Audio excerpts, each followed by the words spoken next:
Let's talk about what broadheads you should shoot and what you should avoid in 2024. A few caveats before we jump into this. One, if it's working for you and I say it's bad, keep shooting it. Just because I say it's bad doesn't mean my word is law. I just had an experience with it that makes me feel like there's better options out there. Two, just because I say it's bad doesn't mean it won't kill things. So if you have a broadhead and I say it's bad, don't necessarily abandon ship if you're liking everything else about it. Give it a try, see if it works for you. And three, and finally, just shoot what makes you happy. I'm just here to spread information and give experiences with stuff. I just want you guys to be as successful as possible. Ultimately, though, you need to be happy in what you're shooting. So just shoot whatever makes you happy no matter what I say. Now, let's get into this. The first broadhead we're going to talk about is the Smith Bros Doom Broadhead. This is a 4-blade, 1-inch cutting diameter broadhead. I've got some information pulled up here because I've got a lot of broadheads and it's just easier. It's .040 thick replaceable stainless steel blades. They have it 100 and 125 grains. It's a hardened stainless steel ferrule, blade over shaft design. Basically, you can flip the blades so that they are right offset or left offset just by removing a screw. So I'm a fan of 4 blades. I like rotational wound channels. This offers both of those things. The 1-inch cutting diameter might be a little small for some people, but it's really not something you should be concerned about as long as you're putting the arrow where it belongs. Now, what pushed this broadhead onto this list for me is I didn't have my targets stacked properly, shot in between them, and blew through a fence board. And the broadhead, this actually exact broadhead, was completely unscathed. Like, there's still wood chunks stuck in there, but the blades are fine. The broadhead is fine. I like that level of durability in a broadhead. It means that you can pick it up, worst case scenario, replace the blades and keep reusing it. So you can pick up a 3-pack of these for $59.95. And just a heads up, if you're not aware, Smith Bros Precision is like the go-to place for target points because of how precise and how well made they are and consistent. The broadheads are going to be the same way.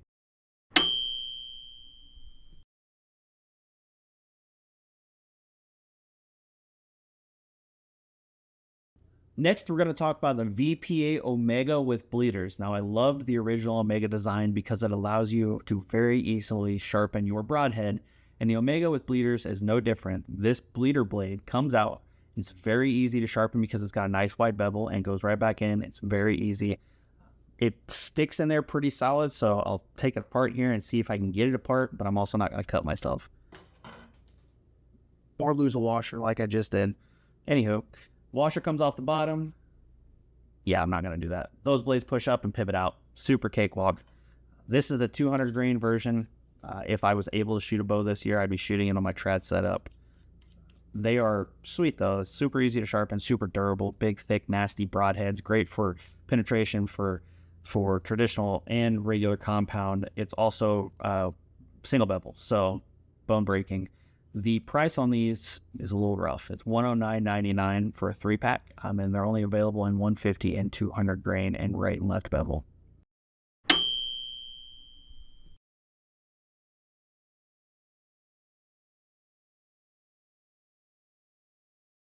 Next, since single bevels are the thing everybody likes this year, and I like single bevels too, so I'm included in that, is the Crimson Talon Croc. This is the 100 grain model. It's a 1¼ inch cutting diameter, 2-blade. This particular one is a right bevel. They have them in left bevel as well.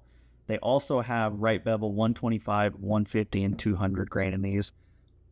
These are super durable broadheads. I shot the 200 grain one through a cow femur 4 times, or into a cow femur 4 times the 4th time it went through, with basically some edge chattering on the blade, and that's it. Super good broadheads, especially at that $29.95 price range for a 3-pack. Which is an unheard of today, but that's what these come in at. So 10 out of 10 would highly recommend.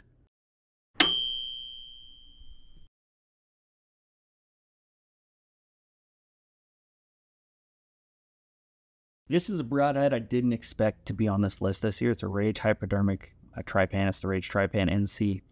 The thing that put this on the list is I did a broadhead battle on here that was a bunch of 2-inch broadheads versus each other, and this came out on top, and it survived a cow femur, which is really what moved to the top. Like, no damage at all, still closes, like, replace the collar, and you could shoot this again, potentially. I would replace blades, of course, but it's possible. The barrel's still straight, nothing's bent, nothing's hurt. I was just really shocked by that, and it bumped it onto this list for me. You can get a 3-pack of these, I believe, is right around $54.99, and I'm seeing them cheaper in some places on sale. The 2-packs, which is what this was, used to be $54.99, but I'm seeing the 2-packs on sale for even like $28 some places. So you can catch a deal on these, and they're great broadheads.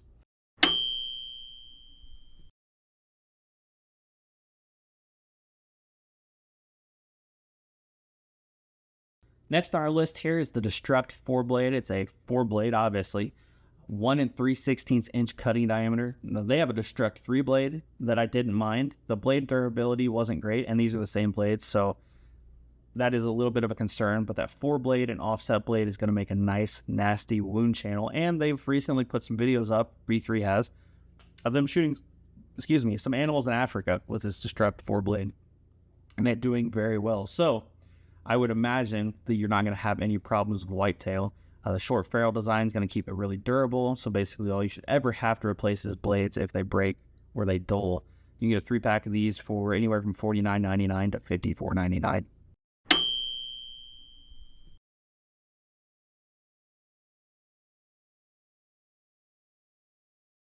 Next on the list is the G5 Dead Meat V2. I may have put this on the list last year. If I didn't, I should have. It's a freaking great broadhead. Now, I'm not a fan of the Mega Meats because the blades aren't super durable, but the Dead Meats do have very durable blades, and they're still a nice 1.5" cutting diameter. Super sharp out of the package. Matter of fact, G5 consistently has the sharpest replaceable blade broadheads out of the package of any company that I test, and these are no exception. They are nasty sharp out of the package. They fly well.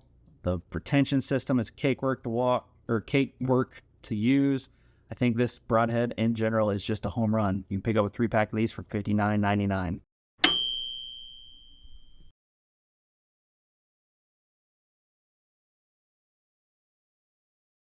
So this is the Slick Trick Raptor Trick. I mean, this is a do not shoot for me. And it's not that it's necessarily a bad broadhead. I just think if you want something that does what this does, there's other broadheads that do it better. It's a Schwacker style. So it's got the wings back, and then it goes back like this. And original Schwackers, the green ferrules, are solid. I've seen some of those fail too, but the Levi Morgan Schwackers, just Schwacker to me does it better than this broadhead does. I've seen the ferrules on these just absolutely pretzel from hard bone impacts. It's not something to me that's worth it. I would say if you want to shoot this style, pick you up a Schwacker, avoid these.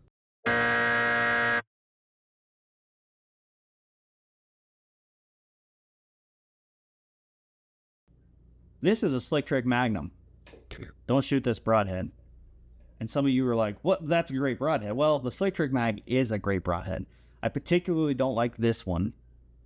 I particularly like this one. Difference? Ferrule. That stainless steel ferrule is softer than baby shit. It's not worth it. It's literally 10 ply.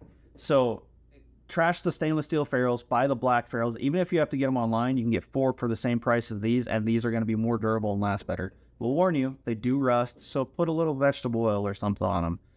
It's not worth the rust resistance to have such a weak and crappy ferrule.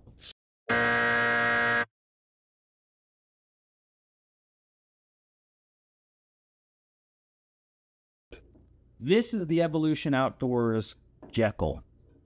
This is a fixed blade broadhead from Evolution Outdoors. It's a 3/4 inch main blade by a 1 inch rear blade. Both of those are .060 thickness. It's a nasty fixed blade.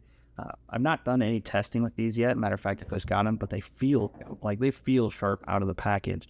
And I really just think they're going to do everything you need them to do if you're shooting in a big game. The one thing that does concern me is the blade durability because of how thin this is. But I also think the sweeping cut will help with that. So that's something I'm interested to see in testing. That said, whitetail size game, this is going to be just a nasty, nasty fixed head. I wouldn't hesitate to shoot it. 3-pack of these are $59.99.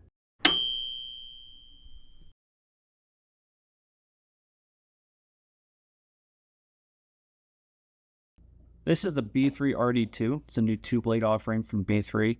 I would absolutely recommend shooting this. So what really turned me onto this broadhead is when I did my battle royale with the 2-inch 2-blades.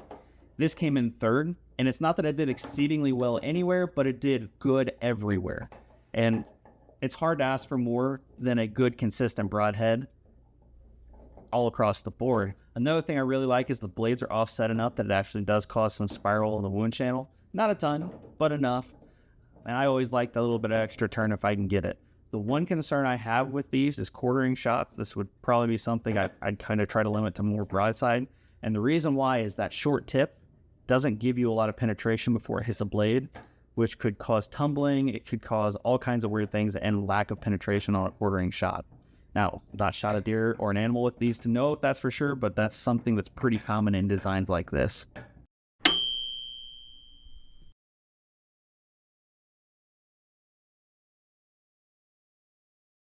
This is the Hide by Evolution Outdoors. It's the counterpart of the Jekyll. So this is the mechanical version. Say 2-inch cut rear, 3/4 up front, same front blade as the Jekyll. These are 0.00 or 0.030 thickness rear blades, which is about industry standard for mechanicals. I think this would be a nasty, nasty broadhead on whitetails. The biggest concern I have is the blade angle. As you can see, they're pretty flat across, but I know the curvature of these blades will help with that some and will aid in penetration. But nonetheless, I do believe they would be a nasty, nasty addition to your whitetail quiver. Now, I would shoot them on antelope, I'd shoot them on whitetail. I don't think I'd shoot them on anything bigger. Like, I'm sure they've killed a lot of animals with these things. I just think for me, whitetail's kind of my limit. But again, wouldn't hesitate to shoot them at whitetail.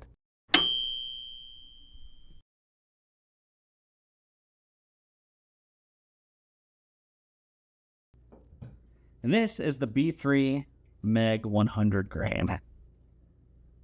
Now, I don't like this broadhead.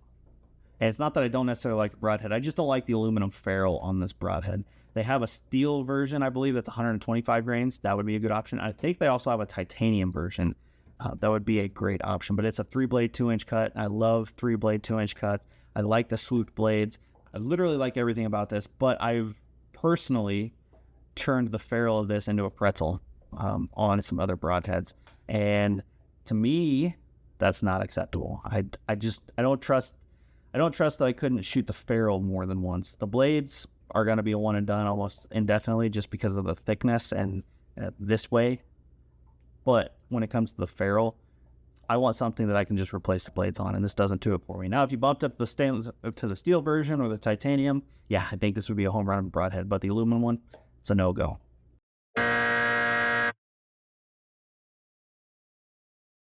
So that's it for 2024. That's the short list of broadheads I recommend to shoot or to avoid, some that have stuck out for different reasons.